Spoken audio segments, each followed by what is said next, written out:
There's been a lot of people that have been moving around the country over the last 2 or 3 years. We've, been through a pandemic and those types of things. But there are people also looking at their lives and saying, where do I want to live? Where's my lifestyle by design? And this particular story is a story of transitioning states. And that's never easy to do if you're also trying to transition to another place to live and to work. If the job that you're doing is not on a keyboard and you can't work remotely. So in this particular case, what the problem that we were trying to solve for was a situation where they wanted to avoid renting in the next location they're going. So they had a clear idea about where they wanted to live and what they wanted to buy, and they didn't want to have that lost year of renting or whatever that looked like. So, but we've got a nurse and a coal miner. They're living in New South Wales, looking to go to Western Australia, to Perth, to set up their new life. Okay.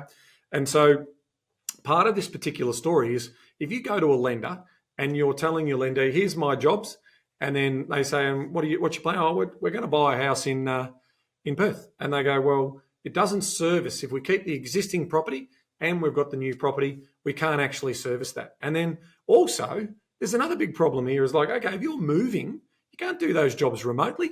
I mean, a nurse, well, maybe you can do telehealth, but in terms of this particular situation, no, the miner and the medical professional needed to obviously find gainful employment. So there's a sequencing story that has to happen here. And number one, they were quite smart around, right, how do we get the sale of our existing property? How do we realise the best result?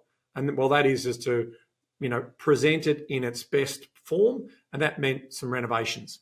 And so doing some tidy up as part of that. Now, the best way to do that is get out of the house.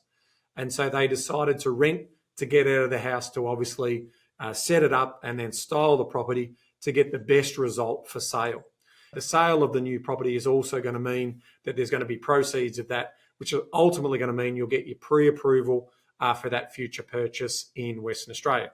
Now, the job story needed to be really clear that we're going to continue to keep working where we are until we find gainful employment in that next location. So guaranteed incomes are really critical for lending. You can have the most equity you think you've got and the bank should lend you money because of the equity and the asset. No, it's all around the income and the serviceability. So continuation of income is really important. So to cut it short, they effectively decide to buy the property in WA as an investment purchase, which also then substitutes the rental income that they're paying in New South Wales, which means their borrowing power is effectively neutralised or maintained at that higher level, and then effectively settle on that purchase whilst then starting to think about, securing their jobs in the West. And so this is a classic sequencing story. And, what problem are we trying to solve for? Well, we're trying to solve if we can avoid rental over in WA, which delays us for 12 months to get what we want.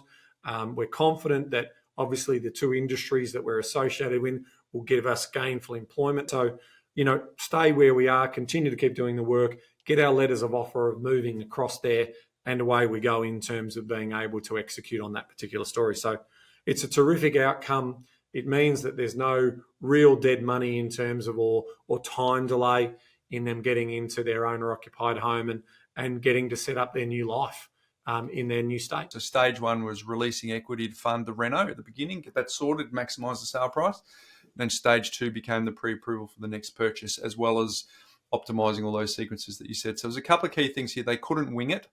It was not possible to wing it. A couple of reasons is they needed to get simultaneous settlement on the selling of their home and the settling on the new property to make the bridging of the finance work. So that was super important for really strong communication, getting solicitors and vendors to all be in sync on that as well.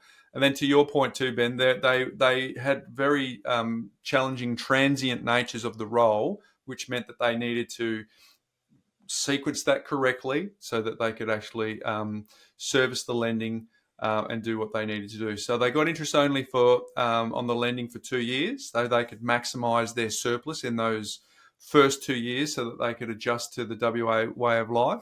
They built in a 100K buffer so that they have that emergency fund as well as assist with those relocation costs. So the end result was the application prevailed, but here's the best bit. the clients actioned their relocation plan. They've settled in Perth. They've secured the property they wanted in WA, and they secured jobs in WA.